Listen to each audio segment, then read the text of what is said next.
From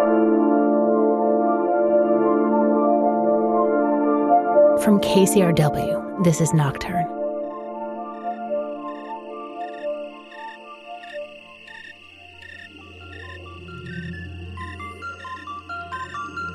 There's over 3,500 crickets, I think like 7,000 katydids, all over the world. Every habitat is covered by these insects. You find them in the desert, you find them in the trees, you find them in wetlands. And if they're supposed to be there and you don't hear them, you wonder why. And when I do hear them, it's, things are as they should be. They're great environmental indicators. If you don't hear them where they're supposed to be, something could be going wrong in that area. So katydids tend to have leaf-like appearances. Crickets, they're darker. And I sometimes put it in a Tolkien sense, whereas the katydids are the elves and the crickets are the dwarves, because the dwarves were underground and, in the mines and all that, and the elves are up in the trees like, the katydids. But there are tree crickets, too, that are up in the trees, and they're just as delicate, and they sing. We all hear their songs. You can actually identify the different species by their individual calls that are unique to that species. All of them, whether a cricket or a katydid, they call by rubbing their wings together. And it's called stridulation. And it's very similar to getting your thumbnail and just sort of scraping it down along the teeth of a comb. So they have these two structures under their wings called the scraper and the file. And when they rub together, they make a sound. It's like a percussive sound. And it's the shape of the insect, the shape of the wings, the size of the wings, the temperature, which determines how fast they'll call, how slowly they'll call.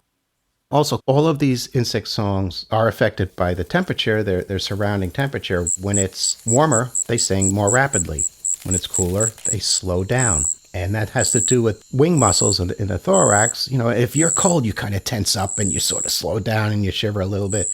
But when you're warmer, you're more fluid moving. And so that definitely shows in their songs. And so when it's really warm out, you hear a fast, loud, robust song. And when it's colder, it gets a little more stuttery, a little weaker. There's one cricket. It's the cricket at the start of your podcast, the snowy tree cricket. You can actually determine the temperature by counting the chirps. You count how many chirps in 13 seconds and add 40, and you get the temperature in Fahrenheit. One of the best ways to actually hear these things and learn these things is the lazy way, and that's just to be in the comfort of your home with your windows open and just listen to, what's out there. And what you're going to hear are usually at the peak of the calling season, which in New England is around September, early September. So you're just going to hear this big mix of sounds, this big chorus of all different singers. It's hard to describe because it's composed of so many different clicks and whirs and trills and chirps and all these different things coming together from different parts of the habitat. Up in the trees are the true katydids, like keeping rhythm with their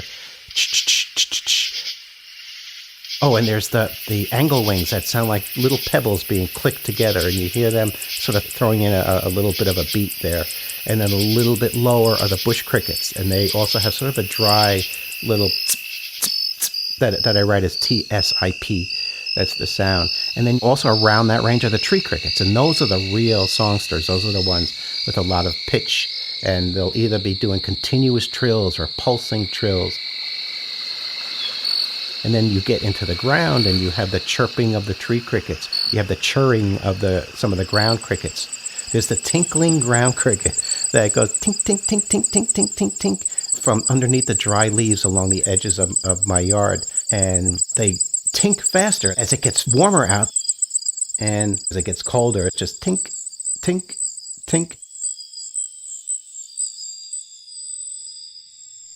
So all you have to do, crack open a window, see what's there. If you want to find out who's making what sound, well, you go outside and you use your hands. You just cup your hands behind your ears, and if you tilt your head up, you're going to hear the things calling from the trees, and it singles them out. It blocks a lot of the other stuff. And then you just sort of move your head and your hands around in different directions, and you're picking up different individual sounds from the different heights that they're calling from all the way down to the ground. So it's kind of fun to do that it's almost like you're changing the station on cricket radio. You're like going through the different channels, which are really the different heights that they're calling from, these different species. More from Nocturne in a moment.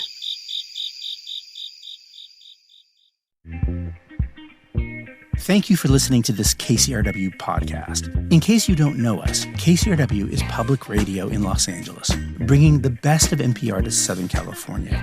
We're also known for our own brand of bold and innovative programming, evocative storytelling, taste-making music, and audio documentaries that are little movies for your ears. You can join our community to support this show and others, or make a one-time donation just to say thank you. Find out more at kcrw.com/join.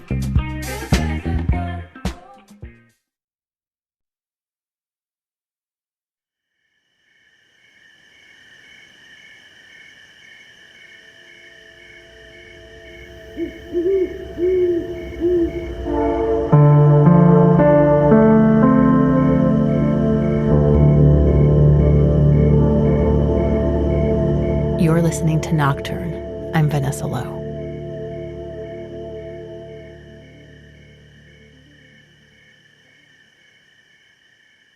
Where I live, it's coming up on cricket time.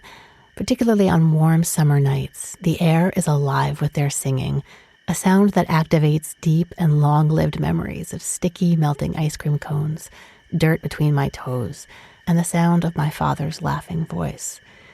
And later, humid romantic nights beside lakes under shimmering stars, and even outdoor cafes in the city, wearing sundresses, sipping cool drinks with friends, and the excitement of possibility. Each of these memories glows around the edges, as if from an interior lantern, as though lit by some ethereal source. Of these cricket songs that permeate the night and catapult me back, Nathaniel Hawthorne wrote, "If moonlight could be heard, it would sound like that." Sometimes I will lie in bed at night with the windows open, and I hear all these insects calling, and it's almost like I'm just floating out there amongst them, and I'm visiting them with my imagination. I'm John Himmelman. John has written over 80 children's books with titles such as Wait Till It Gets Dark, I'm Not Scared, and An Earthworm's Life. Many focus on the natural world. So I went to 4 years of art school. I'm not an entomologist. I'm an amateur entomologist. In addition to his kids' books, John has written several nature books for adults, including Cricket Radio, Tuning in the Night-Singing Insects, on Harvard Press. And one on crickets and katydids called Guide to Night-Singing Insects of the Northeast. I always describe that as the how, with regard to how to identify these things, how to tell one from the other. And cricket radio is more of the why. Why should we even care? Why should we even bother to want to know these things? That's all that stuff that I have to hold back when I'm writing for children, so I get to let it all loose. I could use all my words. Fall field crickets in August. They are joined by a chipmunk and a blue jay at the Platt Nature Center in Killingworth, Connecticut.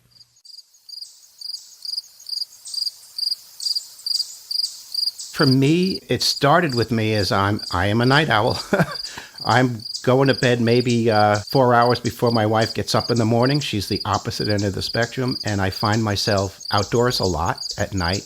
And I started hearing these sounds, and I've always heard them. All of our ears are wide open. We all hear these things, but I started noticing these sounds in my yard, and I wanted to know who was making them. It was what their songs do to me. They brought back memories of my childhood and of being a teenager out camping with the Boy Scouts and things like that. They're like little touchstones, little touch points of areas in my life that the sounds reawakened. And I wanted to know who was making these sounds. Japanese burrowing cricket in September from under my car in a Maryland state forest.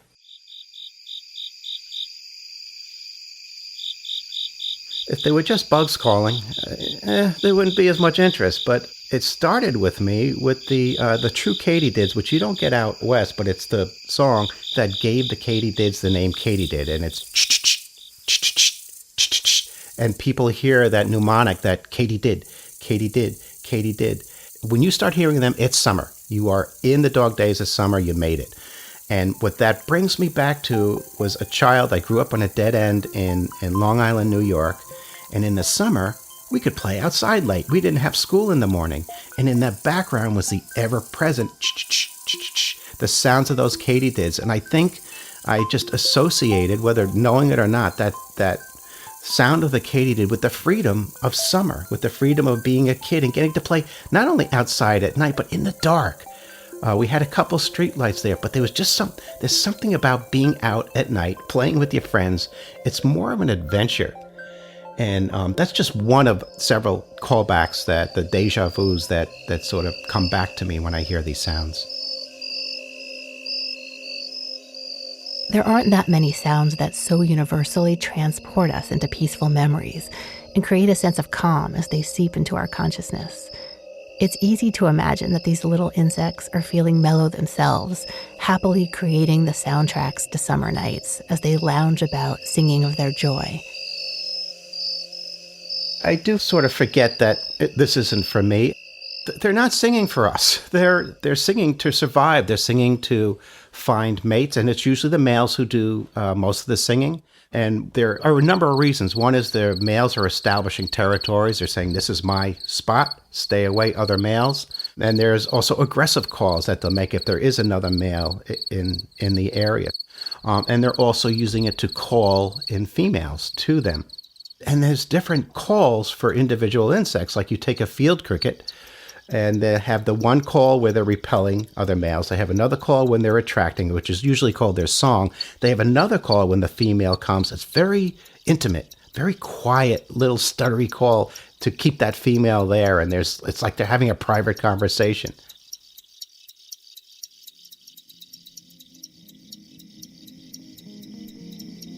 In my opinion, the sound of a chorus of crickets is rivaled only by ocean waves or wind through aspen trees. There are a number of reasons they do this. It's the males who do this. They're creating this big wall of sound that make it easier for the females to locate them. If it was just one male calling out in the boondocks, it's less likely to be found than several males joining in call to make this big loud sound that the females can home in on. So that's one reason. Another one is there's safety in numbers. Bats eat crickets and katydids, and bats hunt by the sound that they make.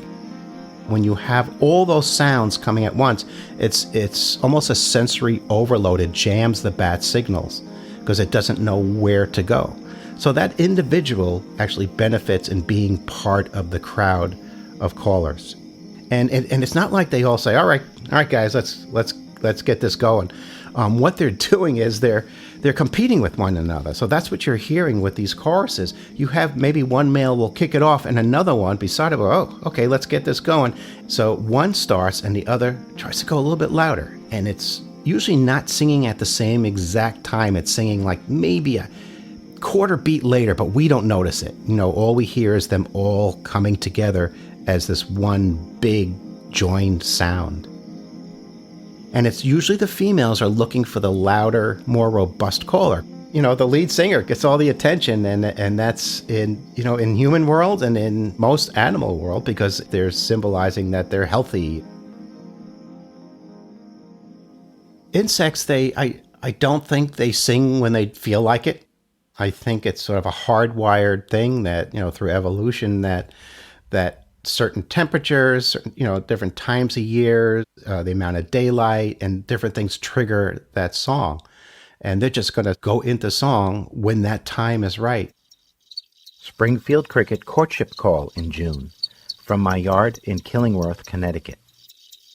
Because crickets sing when the time is right, John thinks of their songs as seasonal fence posts, little clues to mark the passage of time.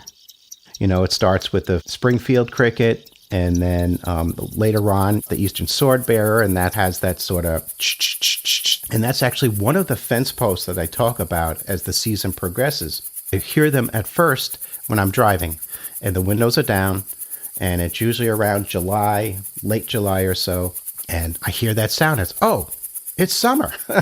And that's just one of those, audible clues of what season we just hit. Spring is gone. Where did spring go? I'm hearing these now. And then the true katydids, those are the really high ones that I talked about with that katydid sound.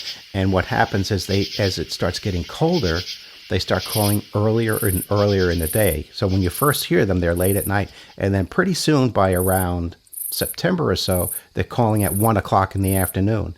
And it's like they're hurrying up to find a mate and lay eggs before the frosts come, because they're running out of time to get done what they need to get done before they crawl under that big log in the sky. So that's another thing. When I start hearing the true katydids, fall is coming. And I like to talk about this one in particular called the Carolina ground cricket. It's a little tiny, like a 1/4-inch cricket that lives in a lot of lawns here in the Northeast. And it has this sort of a light trill to it. And they're one of the first to start calling, and they're one of the last to call in the season. They'll call into November. Carolina ground cricket in November. The last cricket calling in my Connecticut yard. Usually they'll make it the first or second frost, and then they're all gone. All of these singers are gone by then. They're leaving behind their eggs, and some of them are just leaving behind nymphs. But the Carolina ground cricket is one of the last. And I don't know why it's calling. The females are gone. It's cold out there. We've already had Thanksgiving. And still there's this like little stuttery trill. Its wings are worn and it sounds tired, but it's still singing. It's compelled to sing as it's getting colder and colder. And it brings to mind, did you ever see Titanic with the violinist playing as the ship is going down? And I think of these little crickets. They're playing as their lives are slowly ending and just giving it everything they have, because that's all they have, and it's coming to an end. And it just, I don't know, it stirs the soul when I hear that. It just does something to me.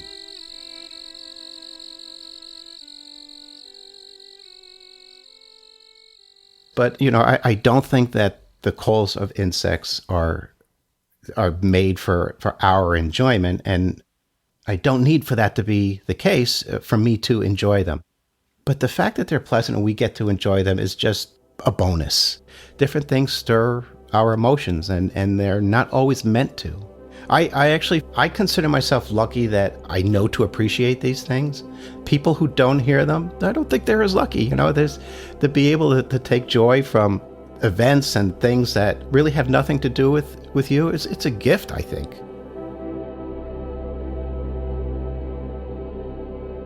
I think so too, and I'm grateful for any reminder to listen to these sweet sounds that can so easily fade into the background and be lost among the rest. One man named Adam Brody went further than listening. He wanted to join in the music that these creatures create. He felt moved to play along and to share the new songs with others. Lena Beck-Sillison produced this piece about him, called Cricket Orchestra. At first, they were completely quiet. I didn't really feel their presence in my apartment. I ordered them as teeny tiny babies from a farm in the south that sells them for reptile feed. So I think I ordered 5,000. When they first arrived, they were very active and quite cute. They're really cute when they're babies. And then after about 5 weeks, once they reached sexual maturity, then my whole apartment was full of cricket sounds.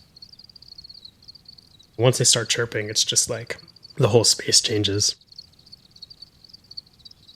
My name is Adam Brody, and I am an artist and musician and filmmaker and a cricket farmer. The first box that I made was on the windowsill in my kitchen, and it was a cardboard box above the radiator, which created a nice amount of heat for the crickets because they like it to be quite warm. Since then, I've had them in my bedroom and in every room in my apartment, and most recently I had them by the door. I think my whole apartment building changes. You can even hear them on the stairs 2 floors below my apartment. My neighbors haven't said anything, so maybe they just think it's like a white noise machine that makes cricket sounds.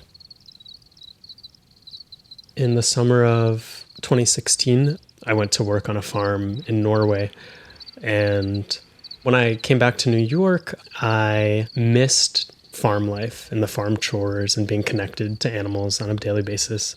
And right now there's been a kind of resurgence of cultivating and eating insects as a superfood and a solution to climate change.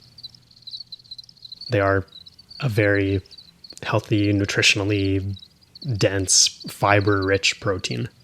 They also take far less water and food as far as other proteins go. My original ambition was to learn enough about farming the crickets in my apartment to the point where I felt comfortable with like renting a warehouse or some kind of space where I would do commercial production of crickets and sell them for people to eat. Then that kind of shifted as I just realized how much I liked being around them and how I wanted other people to have that experience. I had an opportunity to take the crickets to Jordan to do a little residency where I was at an arts organization talking a lot about crickets as a solution to climate change. So I just put small baby crickets into a little tin of peanuts. I just put it into my carry-on and flew to Jordan. One of the things that really surprised me in Jordan, when I would talk about the environmental and nutritional benefits, most people would say like, yeah, that sounds amazing, but there's no way that people in Jordan would eat crickets. But when people would come to hang out at the farm and just like hear the chirping, they had such a positive response. Even after people sat for like half an hour and just like heard them chirping, they developed a connection to them. The interesting thing about sound is that it gives us a more dimensional understanding of the world of the cricket. When I really think about climate change, I think so much of it has to do with like not being present with the ecology and our spiritual investment in the planet.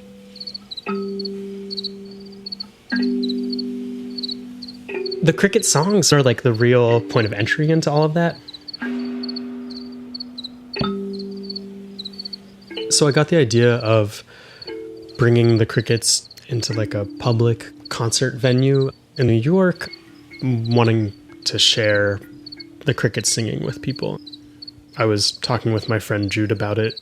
Jude is mostly a percussionist, but she plays lots of little instruments, and we had the idea that maybe we could be performing with them. So we just spent time with the crickets chirping and just imagined like what a 4-movement cricket concert would be like. And in the course of the concert, we also added a heating pad to their container. When it's warmer, the crickets chirp much faster, basically. There's like an old farmer's trick even where you can more or less accurately like calculate the temperature by using the pause between chirps.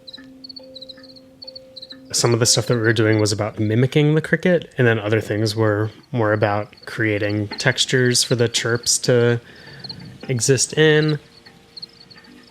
And then some of it was more kind of like conceptual, like what does it feel like to be a cricket? Yeah.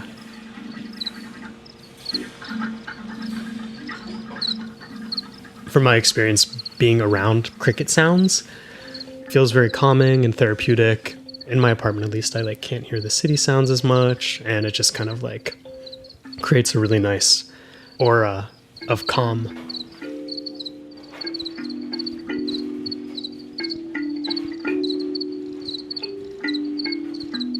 And recently someone reached out to me who was diagnosed with a sickness, and they're going to be increasingly homebound, and they reached out to me about the potential for setting them up with a cricket farm to have in their apartment.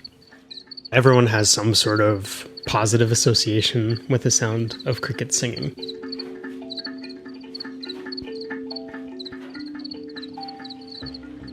I read about like a long-standing colony of crickets in the Paris metro that people feel very fondly towards. And there was an organization that was even lobbying the city of Paris to declare this one metro stop national park.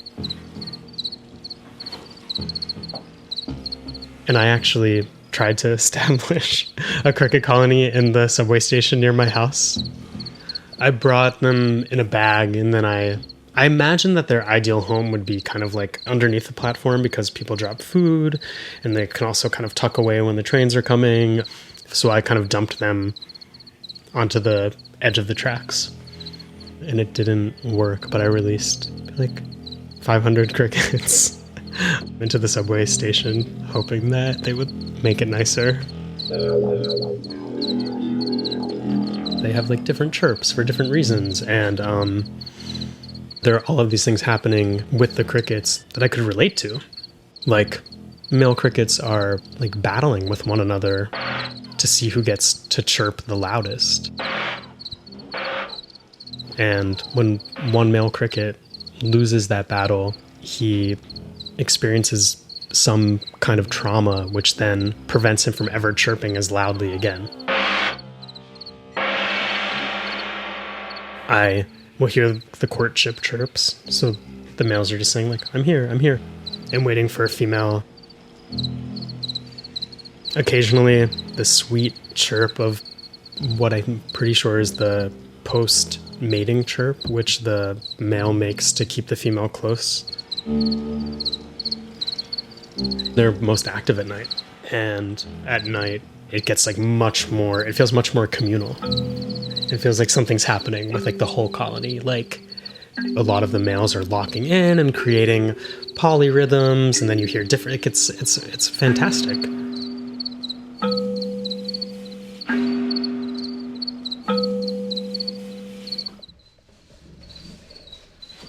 There's what I think of as like a 2-week window where the crickets will naturally start dying, and at that point I carry the whole farm up to my roof and kind of corral them using a variety of low-tech maneuvers that I've come up with. So right now, what I'm doing is just like kind of shaking them into this bag. Put the bags in the refrigerator, which initiates the same kind of state of dormancy that they would go into on a cool night. Then I move them into the freezer, which kills them. I have another one over here. Sorry, buddy. I clean them, and then I roast them in the oven. Oops, lost one. And then host some kind of educational event where I cook them and people eat them. Right now, I'm making cricket pancake mix. I think this is the first generation where my interest in their song has... I'm still interested in the idea of crickets as food, but like right now I'm like, why am I harvesting like my house musicians? It's a strange experience to end the life of a creature, especially a creature that I really enjoy in life, which I think is good to experience. I think it's so weird that the average person eats like so much flesh of living things and hasn't ever experienced what it's like to live with that animal and or take its life. Having just harvested them, my apartment feels like a dead space right now. It leaves a really big hole in my general experience. I really benefit from there being something happening in my living space that has like nothing to do with me, that is its own kind of like culture and world happening. If I wake up in the middle of the night, I can like tune into what's happening with the crickets.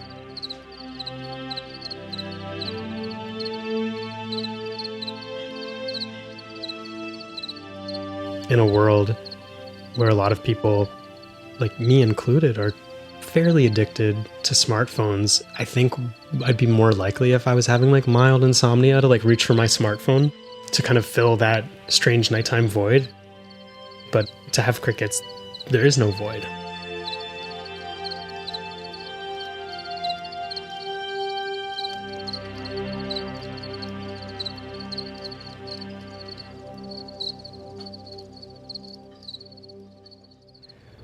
So there's a single cricket who managed to outsmart us as we harvested them, and he's a male, so I think what I'm going to do is just keep him in my apartment, not harvest him, so I can have him to still chirp.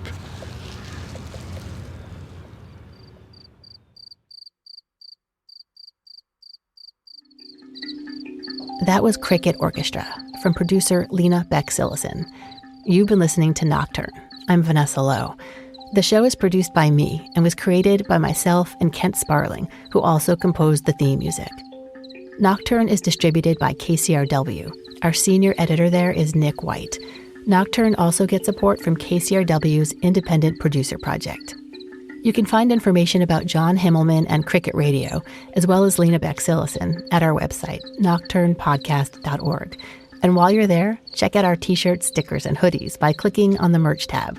They're beautiful, and you're supporting the show when you strut around town wearing a Nocturne t-shirt. It's a great conversation starter and way to spread the word about the show. Till next time, thanks for listening.